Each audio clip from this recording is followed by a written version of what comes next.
여러분 안녕하십니까? 8월 2일 사사건건입니다. 김민하 평론가와 주요 뉴스부터 정리해드리겠습니다. 자, 안녕하세요. 안녕하세요. 네, 첫 번째 주제 뭔가요? 비대위 전환 속도입니다. 네, 자, 국민의힘 상황이죠. 국민의힘 최고위가 오늘 이제 비대위 체제로 전환하기 위해서 상임전국위 그리고 전국위원회 소집 안건을 의결을 했는데요. 비대위 전환으로 공식적으로 이제 가는 그런 상황이 된 겁니다. 네, 그러니까 오전 최고위원 회의에서 이게 결정이 된 건데 이미 사퇴 의사 밝힌 분들도 참석을 했어요? 그렇습니다. 오늘 이제 국민의힘이 밝힌 내용을 보면은 애초에 이제 최고위원 숫자 이제 9명인데 제적이 9명인데 김재원 최고위원이 이제 지방선거 관련 사퇴를 했고 그리고 조수진 최고위원이 사퇴가 지금 접수가 됐기 때문에 나머지 7명이 정원이고 이 중에 4명이 참석했으므로 상임전국위 전국위 소집 안건을 가결하는 요건이 이제 맞춰졌다. 과반 참석 그리고 과반 찬성으로 의결됐다 이거군요. 그렇습니다. 이 4명 중에 이제 사퇴 의사를 이미 밝힌 이 배현진 최고위원, 윤영석 최고위원이 참석을 이제 한 그런 상황인 것인데 일단 두 최고위원들은 이게 사퇴 의사를 밝히긴 했지만 어쨌든 긴급하게 다뤄야 될 안건이 있는 것이기 때문에 참석을 한 것이다라고 설명을 하고 있습니다. 네, 자 이준석 대표 바로 반응했네요. 그렇습니다. 지금 설명을 드렸지만 사퇴 의사를 밝혔는데 또 이 안건을 처리하는 데 참여한 거에 대해서는 좀 어색한 면이 있죠. 그래서 이준석 대표가 이 부분에 대해서는 7월 29일에 사퇴를 얘기한 사람이 8월 2일에 이제 표결에 참여하고 뭐 이런 것들은 이제 부당하다라는 취지의 이제 언급을 SNS에 쓰면서 반지의 제왕에 나오는 뭐 언데드 그다음에 절대 반지 뭐 이런 얘기를 들어서 이상하다라고 이제 문제 제기를 했습니다. 여기에 대해서는 뭐 국민의힘은 사퇴 의사 표명을 한 것과 실제로 이제 사직원을 이 당 사무국에 접수를 한 거는 또 이제 다른 문제이기 때문에 법적으로 이 표결에 참여하는 것은 지금은 이제 큰 문제가 없다라고 얘기를 하고 있는 상황입니다. 네, 자 일단 전국위원회 소집을 위한 요건을 갖춘 상황이고 앞으로는 어떻게 진행이 됩니까?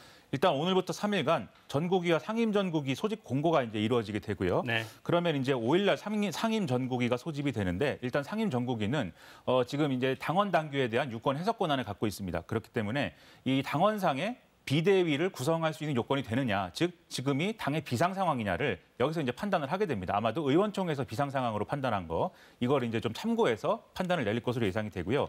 그렇게 되면은 주말이나 다음 주 초에는 전국위원회에서 비대위원장 선출 의결 이 안건을 다루게 되는데 아시다시피 이제 지금 이제 당원상에 보면은 비대위원장 임명에 관련돼서는 당 대표 또는 당 대표 권한 대행이 하게 돼 있습니다. 그러면 직무대행은 가능한 것이냐?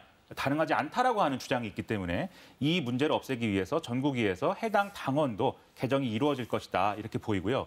전국위 개최와 관련돼서는 의장인 서병수 의원이 부정적이기 때문에 개최가 어렵지 않겠느냐라는 이제 예상도 있었지만 최고위가 의결을 하면 소집을 해야 되기 때문에 뭐 이 전국위 소집에는 무리가 없는 것으로 문제가 없는 것으로 판단이 됩니다. 네. 근데 오늘 최고위 이후에도 서병수 의원이 KBS 라디오 출연해가지고 좀 곤란하다 이런 입장을 또 밝히기도 했더군요. 상황 좀 지켜보겠습니다. 이 내용은 잠시 후에 여의도 사사건건 코너에서 자세히 다루겠습니다. 자, 다음 주제 살펴보죠. 경찰국 공식 출범입니다. 네, 자 오늘 출범했습니다. 그렇습니다. 공식 출범했고 이게 내무부 치안본부가 경찰청으로 독립한 지 31년 만이다 이런 평가가 나오고 있어서 논란은 좀 이어질 것 같습니다. 네, 자 구성은 어떻게 됐죠? 초대 경찰국장은 비경찰대 출신인 김순호 치안감인데요. 오늘 아침에 첫 출근을 이제 했습니다. 그리고 이제 이 경찰국 아래에는 총괄지원과, 인사지원과, 자치경찰지원과 이렇게 3개 과가 설치가 돼 있는 상황인데 모두 16명이 근무하는데 경찰 출신이 12명입니다. 그런데 이 중에 경찰대 출신이 이제 1명이거든요. 그러다 보니까 경찰대 배제 기조가 이제 명확하다. 이런 해석들이 나오고 있는데요. 다만 이 부분에 대해서 이상민 행안부 장관은 지금 이제 경찰대 배제 뭐 이런 것들은 숫자로 판단할 게 아니다. 굉장히 중요한 자리를 경찰대 출신이 맡고 있다라면서 그러한 해석은 맞지 않다라고 설명을 했습니다. 네, 조금 전에 보신 영상은 출범 직후에 이상민 행안부 장관이 경찰국 사무실에 들러서 격려하는 모습이었습니다.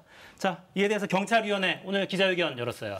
오늘 오전에 경찰청에서 기자회견을 열었는데요. 그동안 경찰위원회가 이 행안부의 경찰국을 신설하는 문제와 관련돼서 이 지휘규칙 제정 절차상의 문제점 등을 지속적으로 제기를 해왔는데 이런 의견이 반영되지 않아서 유감이다라고 지적을 했고요.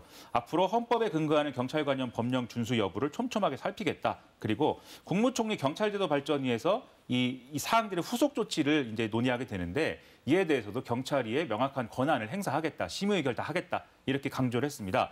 그러면서 경찰위는 심의 의결의 기속력을 가진 합의제 의결 기관임을 밝힌다라고도 덧붙였는데 이것은 이상민 행안부 장관이 대정부 질의에서 경찰위의 지휘와 관련돼서 총리 산하 자문기관이다라고 언급한 거에 대한 반박이거든요.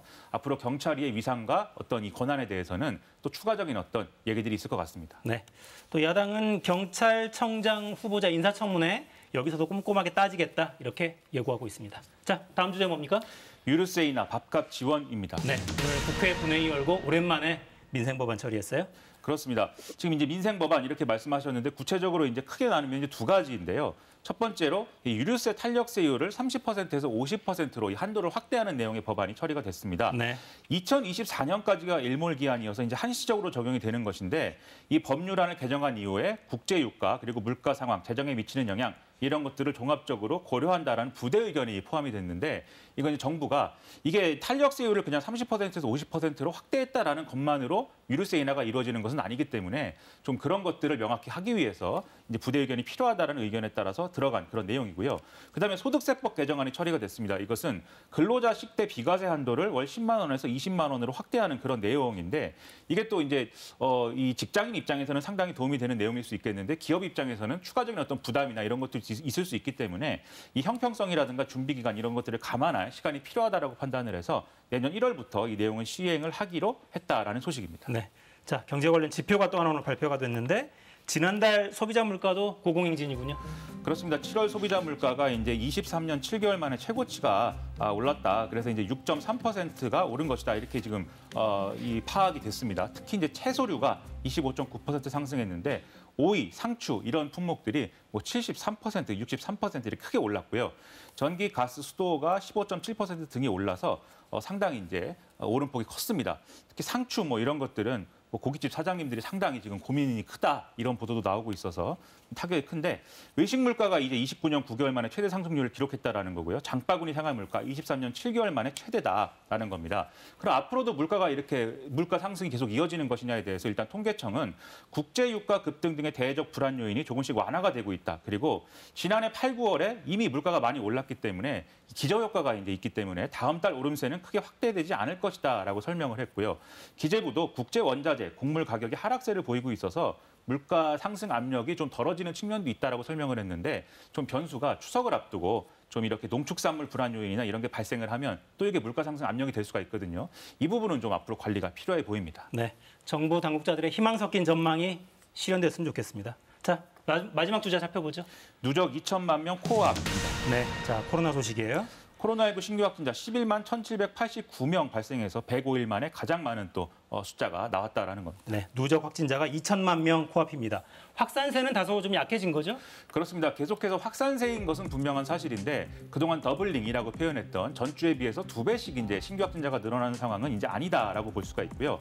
구체적으로 감염 재생산 지수를 살펴보면은 지난주에 1.54였는데 1.29로 하락을 했습니다. 이게 5주 연속 1 이상 유지를 하고 있는 것이긴 하지만 수치가 이제 줄어들었기 때문에 확산세 자체는 이제 좀 완화가 되고 있다라고 볼 수가 있겠는데요. 다만 문제는 위중증 환자 숫자에서 더블링 추세가 나타나고 있다는 겁니다. 위중증 환자 수가 282명, 일주일 전보다 1.68배 늘었기 때문에 병상 확보나 이런 것들이 차질 없이 진행이 돼야 되겠습니다. 네, 통계를 보셔도 알 수 있을 거예요. 중환자 병상 가동률이 계속 올라가고 있습니다. 휴가철인데 개인 방역 각별하게 유의하시기 바랍니다. 자, 마무리하죠. 김민하 평론가였습니다. 고맙습니다. 고맙습니다.